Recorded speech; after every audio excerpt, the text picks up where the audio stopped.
श्री पितृस्तोत्र। अर्चितानां मूर्तानां पितॄणां दीप्ततेजसां नमस्यामि सदा तेषां ध्यानिनां दिव्यचक्षुषाम्। इन्द्रादीनां च नेतारो दक्षमारीचयोस्तथा सप्तर्षीणां तथा नेषां तान् नमस्यामि कामदान्। मन्वादीनां मुनीन्द्राणां सूर्याचन्द्रमसोस्तथा तान् नमस्यामहं सर्वान् पितॄनप्सु दधावपि। नक्षत्राणां ग्रहाणां च वायव्यग्न्योर्नभस्तथा द्यावा पृथिव्योश्च तथा नमस्यामि कृताञ्जलिः। देवर्षीणां जनितृश्च सर्वलोकनमस्कृतान् अक्षयस्य सदा दातॄन् नमस्येऽहं कृताञ्जलिः। प्रजापते कश्यपाय सोमाय वरुणाय च योगेश्वरेभ्यश्च सदा नमस्यामि कृताञ्जलिः। नमो गणेभ्यः सप्तभ्यस्तथा लोकेषु सप्तसु स्वयंभुवे नमस्यामि ब्रह्मणे योगचक्षुषे।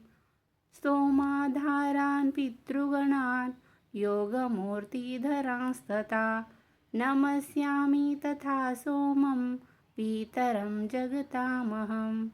अग्निरूपांस्तथैवान्यान् नमस्यामि पितॄनहम्। अग्निशोममयं विश्वं यत एतदशेषतः ये तु तेजसि ये चेते सोमसूर्याग्निमूर्तयः जगत्स्वरूपिणश्चैव तथा ब्रह्मस्वरूपिणः। तेभ्योऽखिलेभ्यो योगिभ्यो पितृभ्यो यतमानसः नमो नमो नमस्ते मे प्रसीदन्तु स्वधाभुजः। इति श्रीपितृस्तोत्रं संपूर्णम्। पितृगायत्री मंत्र 108 वेळा। ओम पितृगणाय विद्महे जगद्धारिणे धीमहि तन्नो पितरो प्रचोदयात्। ओम पितृगणाय विद्महे जगद्धारिणे धीमहि तन्नो पितरो प्रचोदयात्। ओम पितृगणाय विद्महे जगद्धारिणे धीमहि तन्नो पितरो प्रचोदयात्। ओम पितृगणाय विद्महे जगद्धारिणे धीमहि तन्नो पितरो प्रचोदयात्। ओम पितृगणाय विद्महे जगद्धारिणे धीमहि तन्नो पितरो प्रचोदयात्। ओम पितृगणाय विद्महे जगद्धारिणे धीमहि तन्नो पितरो प्रचोदयात्। ओम पितृगणाय विद्महे जगद्धारिणे धीमहि तन्नो पितरो प्रचोदयात्। ओम पितृगणाय विद्महे जगद्धारिणे धीमहि तन्नो पितरो प्रचोदयात्।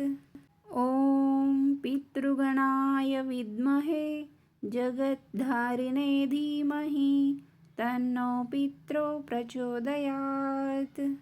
ओम पितृगणाय विद्महे जगद्धारिणे धीमहि तन्नो पितरो प्रचोदयात्। ओम पितृगणाय विद्महे जगद्धारिणे धीमहि तन्नो पितरो प्रचोदयात्। ओम पितृगणाय विद्महे जगद्धारिणे धीमहि तन्नो पितरो प्रचोदयात्। ओम पितृगणाय विद्महे जगद्धारिणे धीमहि तन्नो पितरो प्रचोदयात्। ओम पितृगणाय विद्महे जगद्धारिणे धीमहि तन्नो पित्रो प्रचोदयात्।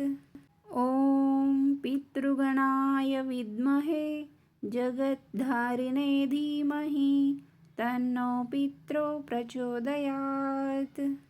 ॐ पितृगणाय विद्महे जगद्धारिणे धीमहि तन्नो पित्रो प्रचोदयात्।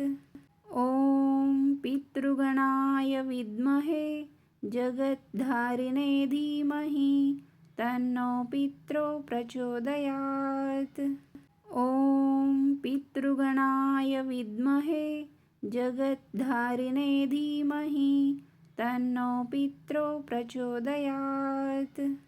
ॐ पितृगणाय विद्महे जगद्धारिणे धीमहि तन्नो पित्रो प्रचोदयात्। ॐ पितृगणाय विद्महे जगद्धारिणे धीमहि तन्नो पित्रो प्रचोदयात्। ॐ पितृगणाय विद्महे जगद्धारिणे धीमहि तन्नो पित्रो प्रचोदयात्। ॐ पितृगणाय विद्महे जगद्धारिणे धीमहि तन्नो पित्रो प्रचोदयात्। ॐ पितृगणाय विद्महे जगद्धारिणे धीमहि तन्नो पित्रो प्रचोदयात्। ॐ पितृगणाय विद्महे जगद्धारिणे धीमहि तन्नो पित्रो प्रचोदयात्। ॐ पितृगणाय विद्महे जगद्धारिणे धीमहि तन्नो पित्रो प्रचोदयात्। ॐ पितृगणाय विद्महे जगद्धारिणे धीमहि तन्नो पित्रो प्रचोदयात्। ॐ पितृगणाय विद्महे जगद्धारिणे धीमहि तन्नो पित्रो प्रचोदयात्। ॐ पितृगणाय विद्महे जगद्धारिणे धीमहि तन्नो पित्रो प्रचोदयात्। ॐ पितृगणाय विद्महे जगद्धारिणे धीमहि तन्नो पित्रो प्रचोदयात्। ॐ पितृगणाय विद्महे जगद्धारिणे धीमहि तन्नो पित्रो प्रचोदयात्। ॐ पितृगणाय विद्महे जगद्धारिणे धीमहि तन्नो पित्रो प्रचोदयात्। ॐ पितृगणाय विद्महे जगद्धारिणे धीमहि तन्नो पित्रो प्रचोदयात्। ॐ पितृगणाय विद्महे जगद्धारिणे धीमहि तन्नो पित्रो प्रचोदयात्। ॐ पितृगणाय विद्महे जगद्धारिणे धीमहि तन्नो पित्रो प्रचोदयात्। ॐ पितृगणाय विद्महे जगद्धारिणे धीमहि तन्नो पित्रो प्रचोदयात्। ॐ पितृगणाय विद्महे जगद्धारिणे धीमहि तन्नो पित्रो प्रचोदयात्। ॐ पितृगणाय विद्महे जगद्धारिणे धीमहि तन्नो पित्रो प्रचोदयात्। ॐ पितृगणाय विद्महे जगद्धारिणे धीमहि तन्नो पित्रो प्रचोदयात्। ॐ पितृगणाय विद्महे जगद्धारिणे धीमहि तन्नो पित्रो प्रचोदयात्। ॐ पितृगणाय विद्महे जगद्धारिणे धीमहि तन्नो पित्रो प्रचोदयात्। ॐ पितृगणाय विद्महे जगद्धारिणे धीमहि तन्नो पित्रो प्रचोदयात्। ॐ पितृगणाय विद्महे जगद्धारिणे धीमहि तन्नो पित्रो प्रचोदयात्। ॐ पितृगणाय विद्महे जगद्धारिणे धीमहि तन्नो पित्रो प्रचोदयात्। ॐ पितृगणाय विद्महे जगद्धारिणे धीमहि तन्नो पित्रो प्रचोदयात्। ॐ पितृगणाय विद्महे जगद्धारिणे धीमहि तन्नो पित्रो प्रचोदयात्। ॐ पितृगणाय विद्महे जगद्धारिणे धीमहि तन्नो पित्रो प्रचोदयात्। ॐ पितृगणाय विद्महे जगद्धारिणे धीमहि तन्नो पित्रो प्रचोदयात्। ॐ पितृगणाय विद्महे जगद्धारिणे धीमहि तन्नो पित्रो प्रचोदयात्। ॐ पितृगणाय विद्महे जगद्धारिणे धीमहि तन्नो पित्रो प्रचोदयात्। ॐ पितृगणाय विद्महे जगद्धारिणे धीमहि तन्नो पित्रो प्रचोदयात्। ॐ पितृगणाय विद्महे जगद्धारिणे धीमहि तन्नो पित्रो प्रचोदयात्। ॐ पितृगणाय विद्महे जगद्धारिणे धीमहि तन्नो पित्रो प्रचोदयात्।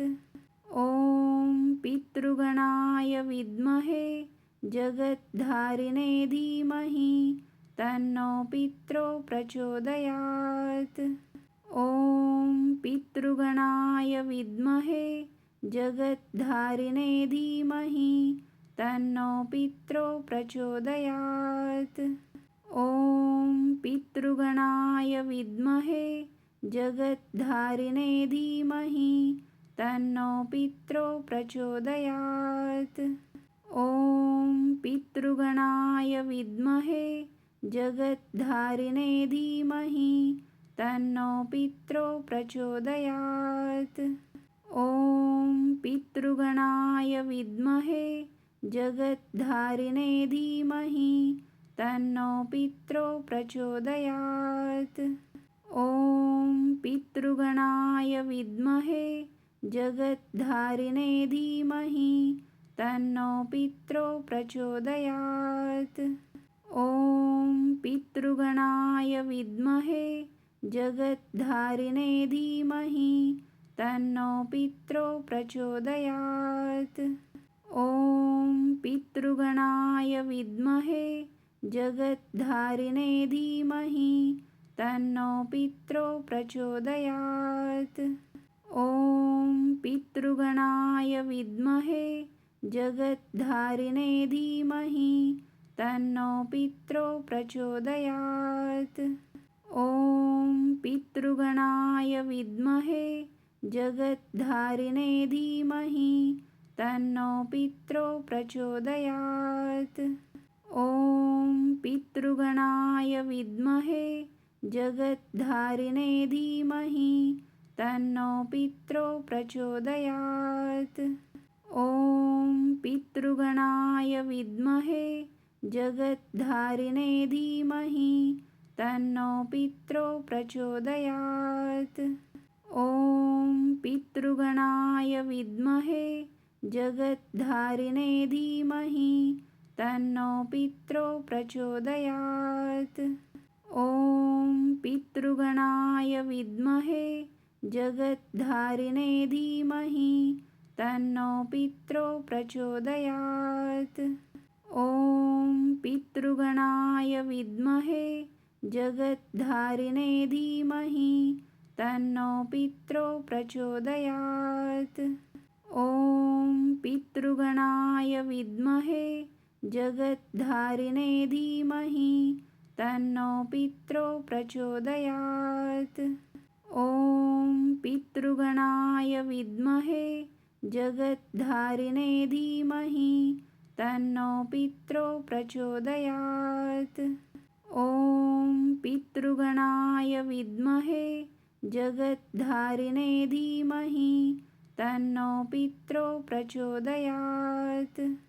ॐ पितृगणाय विद्महे जगद्धारिणे धीमहि तन्नो पित्रो प्रचोदयात्। ॐ पितृगणाय विद्महे जगद्धारिणे धीमहि तन्नो पित्रो प्रचोदयात्। ॐ पितृगणाय विद्महे जगद्धारिणे धीमहि तन्नो पित्रो प्रचोदयात्। ॐ पितृगणाय विद्महे जगद्धारिणे धीमहि तन्नो पित्रो प्रचोदयात्। ॐ पितृगणाय विद्महे जगद्धारिणे धीमहि तन्नो पित्रो प्रचोदयात्। ॐ पितृगणाय विद्महे जगद्धारिणे धीमहि तन्नो पित्रो प्रचोदयात्। ॐ पितृगणाय विद्महे जगद्धारिणे धीमहि तन्नो पित्रो प्रचोदयात्। ॐ पितृगणाय विद्महे जगद्धारिणे धीमहि तन्नो पित्रो प्रचोदयात्। ॐ पितृगणाय विद्महे जगद्धारिणे धीमहि तन्नो पित्रो प्रचोदयात्। ॐ पितृगणाय विद्महे जगद्धारिणे धीमहि तन्नो पित्रो प्रचोदयात्। ॐ पितृगणाय विद्महे जगद्धारिणे धीमहि तन्नो पित्रो प्रचोदयात्। ॐ पितृगणाय विद्महे जगद्धारिणे धीमहि तन्नो पित्रो प्रचोदयात्। ॐ पितृगणाय विद्महे जगद्धारिणे धीमहि तन्नो पित्रो प्रचोदयात्। ॐ पितृगणाय विद्महे जगद्धारिणे धीमहि तन्नो पित्रो प्रचोदयात्। ॐ पितृगणाय विद्महे जगद्धारिणे धीमहि तन्नो पित्रो प्रचोदयात्। ॐ पितृगणाय विद्महे जगद्धारिणे धीमहि तन्नो पित्रो प्रचोदयात्। ॐ पितृगणाय विद्महे जगद्धारिणे धीमहि तन्नो पित्रो प्रचोदयात्। ॐ पितृगणाय विद्महे जगद्धारिणे धीमहि तन्नो पित्रो प्रचोदयात्। ॐ पितृगणाय विद्महे जगद्धारिणे धीमहि तन्नो पित्रो प्रचोदयात्। ॐ पितृगणाय विद्महे जगद्धारिणे धीमहि तन्नो पित्रो प्रचोदयात्। ॐ पितृगणाय विद्महे जगद्धारिणे धीमहि तन्नो पित्रो प्रचोदयात्। ॐ पितृगणाय विद्महे जगद्धारिणे धीमहि तन्नो पित्रो प्रचोदयात्। ॐ पितृगणाय विद्महे जगद्धारिणे धीमहि तन्नो पित्रो प्रचोदयात्। ॐ पितृगणाय विद्महे जगद्धारिणे धीमहि तन्नो पित्रो प्रचोदयात्। ॐ पितृगणाय विद्महे जगद्धारिणे धीमहि तन्नो पित्रो प्रचोदयात्। ॐ पितृगणाय विद्महे जगद्धारिणे धीमहि तन्नो पित्रो प्रचोदयात्। ॐ पितृगणाय विद्महे जगद्धारिणे धीमहि तन्नो पित्रो प्रचोदयात्। ॐ पितृगणाय विद्महे जगद्धारिणे धीमहि तन्नो पित्रो प्रचोदयात्। ॐ पितृगणाय विद्महे जगद्धारिणे धीमहि तन्नो पित्रो प्रचोदयात्। ॐ पितृगणाय विद्महे जगद्धारिणे धीमहि तन्नो पित्रो प्रचोदयात्। ॐ पितृगणाय विद्महे जगद्धारिणे धीमहि तन्नो पित्रो प्रचोदयात्। ॐ पितृगणाय विद्महे जगद्धारिणे धीमहि तन्नो पित्रो प्रचोदयात्। ॐ पितृगणाय विद्महे जगद्धारिणे धीमहि तन्नो पित्रो प्रचोदयात्। ॐ पितृगणाय विद्महे जगद्धारिणे धीमहि तन्नो पित्रो प्रचोदयात्। ॐ पितृगणाय विद्महे जगद्धारिणे धीमहि तन्नो पित्रो प्रचोदयात्। ॐ पितृगणाय विद्महे जगद्धारिणे धीमहि तन्नो पित्रो प्रचोदयात्। ॐ पितृगणाय विद्महे जगद्धारिणे धीमहि तन्नो पित्रो प्रचोदयात्। ॐ पितृगणाय विद्महे जगद्धारिणे धीमहि तन्नो पित्रो प्रचोदयात्।